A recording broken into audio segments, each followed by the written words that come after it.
MS Dhoni আর হুক্কা আবারও ভারতীয় ক্রিকেটে আরেকটা নতুন কন্ট্রোভার্সি। আর এবার এমন কিছু খোলসা করলেন ইরফান পাঠান যা নিয়ে আবারও উঠেছে পক্ষপাতিত্বের অভিযোগ। ইরফান পাঠান নাম না করে ইনডাইরেক্টলি ধোনিকে ব্লেম করলেন তার ইন্টারন্যাশনাল ক্যারিয়ার শেষ করে দেওয়ার জন্য। একসময় ভারতীয় ক্রিকেটে নেক্সট কপিল দেব বলা হতো ইরফান পাঠানকে। মারাত্মক ইনসুইং, ব্যাটিং বোলিং দুটো দিয়েই ম্যাচ জেতানোর ক্ষমতা ক্রিকেট প্রেমীদের নিশ্চয়ই মনে থাকবে। আর পাকিস্তানের বিরুদ্ধে তার হ্যাট্রিক আজও ইতিহাসের পাতায় লেখা। কিন্তু ধোনিয়েরা শুরু হওয়ার পরপরই ধীরে ধীরে বাইরে চলে গেলেন পাঠান।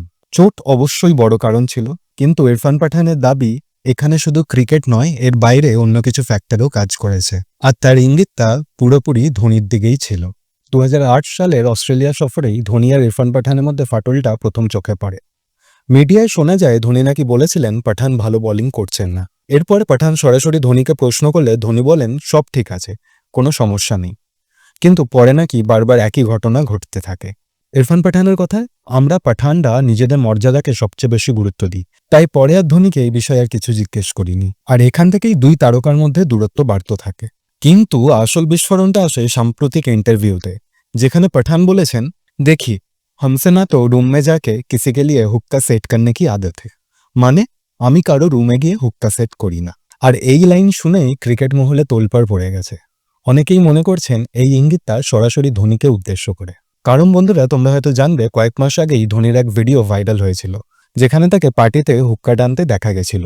ইনফ্যাক্ট মাঝে তার সিএসকে সতীর্থ জর্জ বেলিও বলেছিলেন ধোনি নাকি মাঝে মাঝে হুক্কা ব্যবহার করতেন তরুণদের সাথে বন্ডিং তৈরি করতে। তবে এখানেই শেষ না, বিসিসিআইতে এখন আলোচনা চলছে ধোনিকে হয়তো ভারতের মেন্টর বানানোর বিষয়ে। আর এই খবরে প্রাক্তন ক্রিকেটার মনোজ তিওয়ারিও সোশ্যাল মিডিয়াতে একেবারে কটাক্ষ করে লিখেছেন, আবার সেই পুরনো পক্ষপাতিত্বর কাহিনী ফিরছে কি? আর এখানেই বড় প্রশ্নটা চলে আসছে, ধোনির নেতৃত্বে কি সবাই সমান সুযোগ পেয়েছিলেন, নাকি যারা ধোনির ঘনিষ্ঠ ছিলেন তারাই বেশি সুবিধা ভোগ করেছেন? দেখুন, ক্রিকেট বিশেষজ্ঞদের মতে পাঠানের ডিক্লাইন পারফরমেন্সের কারণ ছিল his injury and his lack of pace.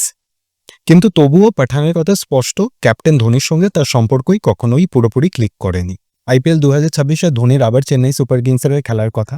ভারতীয় ক্রিকেটেও তার প্রভাব এখন একই রকম শক্তিশালী। কিন্তু এই ধরনের বিতর্ক যখন বারবার ফিরে আসে, তখন তার অধিনায়কত্বের ন্যায্যতা নিয়ে প্রশ্ন তুলেই দেয়। আর ইরফান পাঠানকে আমি অন্তত কখনো ডেসপারেট কমেন্ট করতে বা ভুলভাল কমেন্ট করতে দেখিনি। যথেষ্ট সেন্সিবল একজন ক্রিকেটার আর অ্যানালিসিস। তো ইয়েস, মেবি কিছু কারণ তো থাকতেই পারে। বাট বন্ধুরা, তোমাদের কি মনে হয়, ইরফান পাঠানের এই হুক্কা মন্তব্য কি ধোনির দিকেই সরাসরি আঙুল তোলা, নাকি এটা কেবল ভুল বোঝাবুঝি? কমেন্টে তোমাদের মতামত জানাতে ভুলো না। ফিরছি খুব তাড়াতাড়ি নতুন কোনো খেলার খবর নিয়ে।